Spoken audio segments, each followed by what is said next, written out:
Thank you for tuning in to Welcome to Phoenix, your online talk show and radio blog. My name is Aaliyah Peterson, and on this week's episode, we're going to be discussing life and health, actually.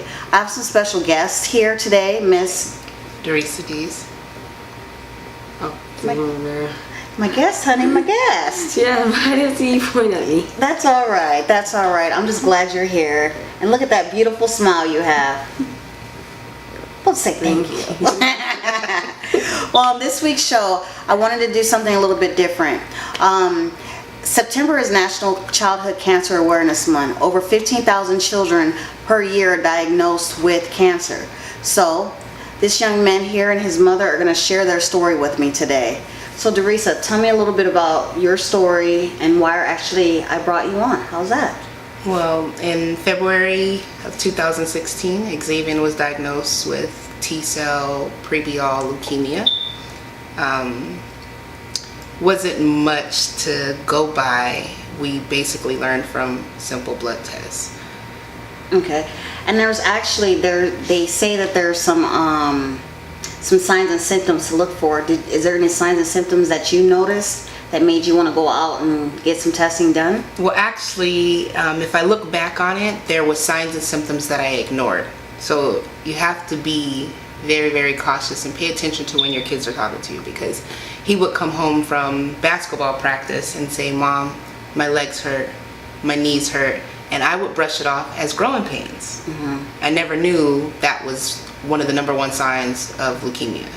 So months went by with him having leukemia, and I never ever knew. The only way that I found out was February 10th. He came into my room to give me a hug and a kiss goodnight, and when he turned his neck, I noticed that his lymph nodes were swollen. And me being in the healthcare for many, many years, I decided to take him to the doctor, and within a few hours the doctor called back and said, "Hey, I need you to stop what you're doing and take him to the hospital immediately. We found cancer cells in his blood work." So to parents, what would your advice be to parents when their kids are complaining of things? What would you advise mothers? Because as mothers, we're the ones that mainly deal with the situations that our children go through, any sicknesses. Well, my advice is to not ignore the little things, because that's how, I wouldn't say overlooked, but that's how I missed it. The headaches, vomiting for no reason, bone pains.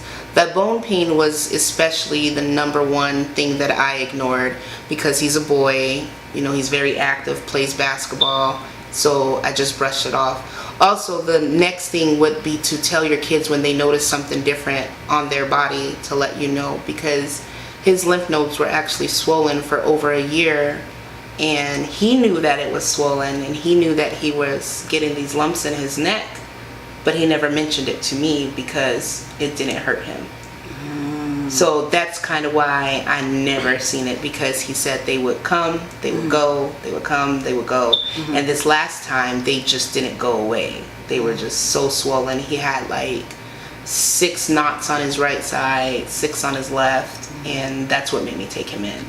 So they have some pretty deep statistics out there that I want you to read to the audience today, because I thought when I saw this post, I was like, oh my God, that is something that the world needs to know about, because it's just some serious things. Yes. The statistics show that every day 46 kids are diagnosed with cancer, which a lot of people don't know, because childhood cancer is not something that people are aware of, and you don't really think that children can get cancer, so a lot of people just blow it off. Every 7 days a child dies from cancer, so that's really something to look at. Childhood cancer is very, very serious. Okay.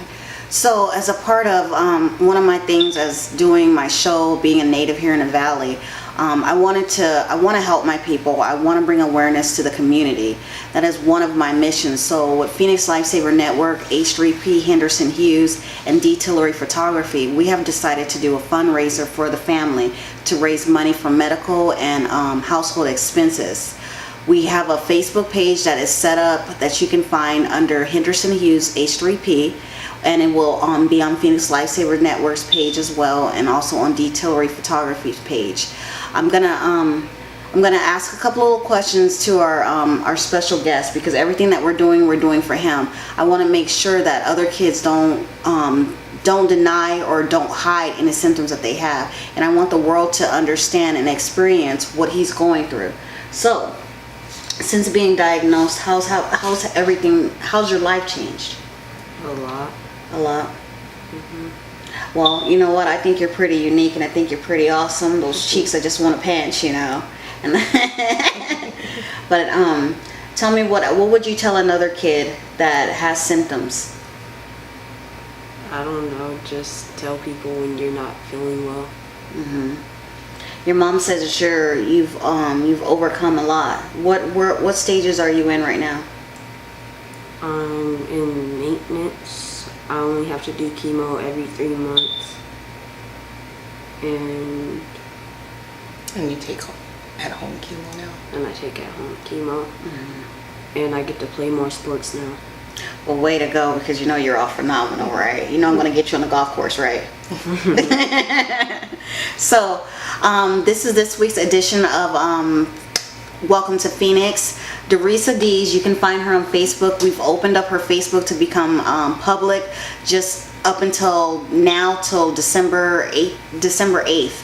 2017. There's some great testimonials there. She has great posts that she encourages. She finds other people's posts and she shares them with them. So there's a community for this, right, Derisa? Yes, there is. I'm actually in a Facebook community where it's called Moms of Kids with Leukemia, and I've actually met some great people. I've met mothers that have kids the same age as mine, and they have not been so lucky to beat it the first time. There's actually a kid that's the same age as him, and he just had a transplant, bone marrow transplant, 3 months ago. So it came back a second time. Consider these people my family. I've learned so much from them. You know, they've got me through a lot of sleepless nights. So the power of social media, the power of social media. I want to thank my two wonderful guests for being here with us. You're actually going to hear a little bit more about their story here in another couple of weeks as we come back. We're going to come together as a group, because we have other families that's dealing with the same thing that's actually dear to me. So my name is Aaliyah Peterson, and this is Welcome to Phoenix.